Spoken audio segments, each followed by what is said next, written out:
તો નમસ્કાર મિત્રો, સ્વાગત છે વેબ ગુરુમાં ફરી એકવાર.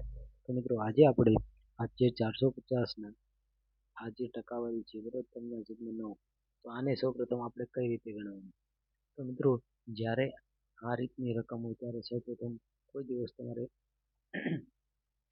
ડરવાની જરૂર નથી, કારણ કે હું તમને આ વેબ ગુરુ ચેનલ હવે તમારા માટે આવી જાય છે.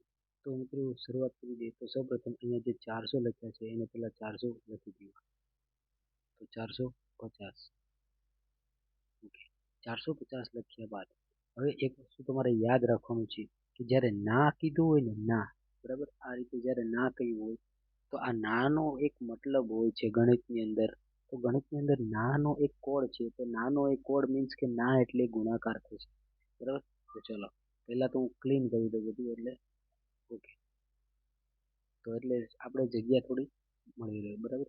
ચલો અહીંયા કલર પણ સારો લાલ કલર ચેન્જ કરી દઈએ, બરાબર. તો લખી હવે.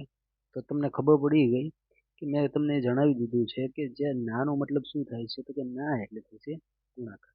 તો હવે જ્યારે એક અહીંયા ના મૂકી દીધું પછી અહીંયા ના લખવાની કંઈ જરૂર નથી, બરાબર. હવે તો અહીંયા આ જે આ રીતનું આપ્યું છે બરાબર 3/9, તો એને આપણે છે ને આ રીતે લખી દેવાનું છે 3/9, બરાબર. હવે જો હવે અહીંયા આ જે પ્રોસેસ કરી એ જ પ્રોસેસ અહીંયા ફરી વાર કરવાની છે. ના એટલે ગુણાકાર, બરાબર. ના એટલે ગુણાકાર મૂકી અને ફરી વાર આ જે 60 છે એને પણ એમ નામ ઉતારી દેવાનું. એટલે ગુણાકાર લખ્યા બાદ પાછા 60 કરી. હવે 60 આ જે ટકા છે બરાબર, યાદ રાખજો ટકા. તો અહીંયા ટકા મૂકવાના, ઓકે, યસ મૂકવાના, પરંતુ ટકા મૂકવાના તો ટકા છે ને એને તમારે કાઢી નાખવાના. હવે કેમ કાઢી નાખવાના એનું હું કારણ કરું.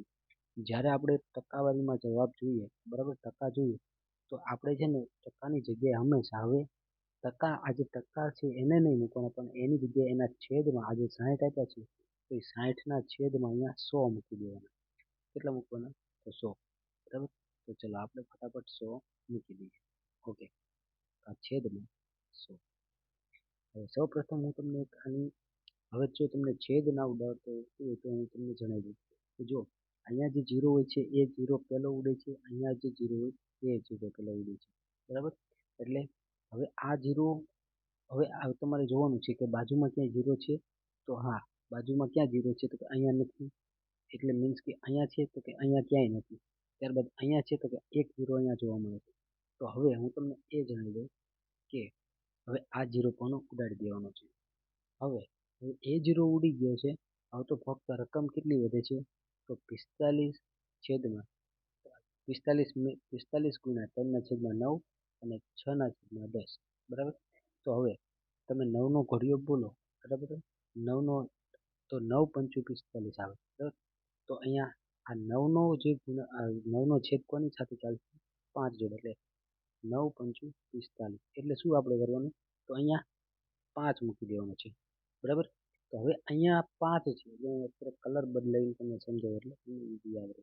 હવે આ જે 5 છે ઉપર બચ્યા છે અને અહીંયા 3 છે અને અહીંયા 6 છે, આ 3 બચ્યા છે.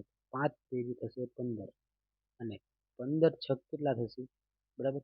તો એ આપણો જવાબ. તો મિત્રો મને કહેજો કે જો 5 તેરી 15 થાય છે તો હવે, બરાબર, અને 5 13 લખાઈ ગયા, સોરી, 5 તેરી 15, બરાબર, અને 15 ગુણ્યા 6 જે આપણો આ પ્રશ્નનો જવાબ બનશે. તો 15 છક કેટલા થાય? તો જો તમને આનો જવાબ આવડી ગયો હોય તો તમે કમેન્ટ બોક્સમાં કહેજો, બરાબર. તો હું તમને કહી દઉં એનો જવાબ છે 90, બરાબર.